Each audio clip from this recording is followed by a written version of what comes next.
दोस्तों, एक कहावत है, अगर दूसरों के लिए गड्ढा खोदोगे तो खुद ही नीचे गिर जाओगे। और यही ठीक हुआ हमारे पड़ोसी देश पाकिस्तान के साथ। भारत को नीचे दिखाने और इंटरनेशनल लेवल पर प्रेशर बनाने के लिए पाकिस्तान इंडस वाटर ट्रीटी जो इंडिया और पाकिस्तान के बीच हुआ है, इस मुद्दे को लेकर नीदरलैंड के द हेग में स्थित परमानेंट कोर्ट ऑफ आर्बिट्रेशन मतलब पीएसी में पहुंच जाता है। इन अंतर्राष्ट्रीय अदालत में केस लड़ना तो दूर, पाकिस्तान को भारत का हिस्सा भी अपनी जेब से भरना पड़ रहा है। जी हाँ, अब तक पाकिस्तान ने भारत के हिस्से का $6 लाख मतलब 5 करोड़ से भी ज्यादा अमाउंट खर्च कर चुका है। इसे समझने के लिए हम थोड़ा फ्लैशबैक में जाते हैं।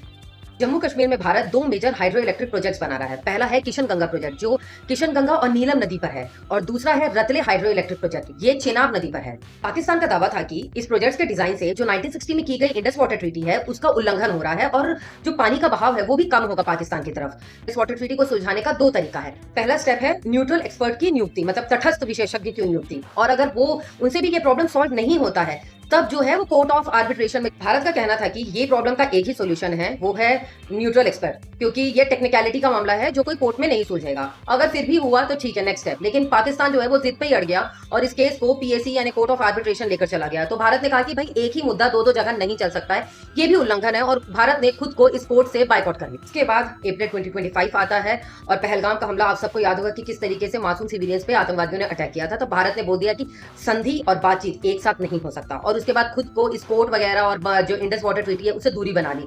और यहाँ तक कि कोर्ट को भी ये कह दिया कि ये हमारे ज्यूरिडिक्शन एरिया में नहीं आता है, तो हम इस कोर्ट वोट सबसे बहिष्कार करते हैं, तुमको जो करना है करो। अब आता है सबसे इंटरेस्टिंग पॉइंट। जो ये पीसीए होते हैं ना, परमानेंट कोर्ट ऑफ आर्बिट्रेशन, इनके बड़े ही सख्त नियम होते हैं। इनका ये रहता है कि जैसे दो कंट्रीज, इसमें भारत और पाकिस्तान दोनों गए इसके लिए, तो इनका यह था दोनों ही जो एडमिनिस्ट्रेशन कॉस्ट है उसको 50-50% शेयर करेंगे। अब भारत ने अप्रैल 2025 के बाद ये कह दिया कि हम इस कोर्ट का बहिष्कार करते हैं। जब बहिष्कार कर दिया तो वो पैसा क्यों देगा, तो उसने मना कर दिया कि मैं अपना शेयर नहीं दूंगा।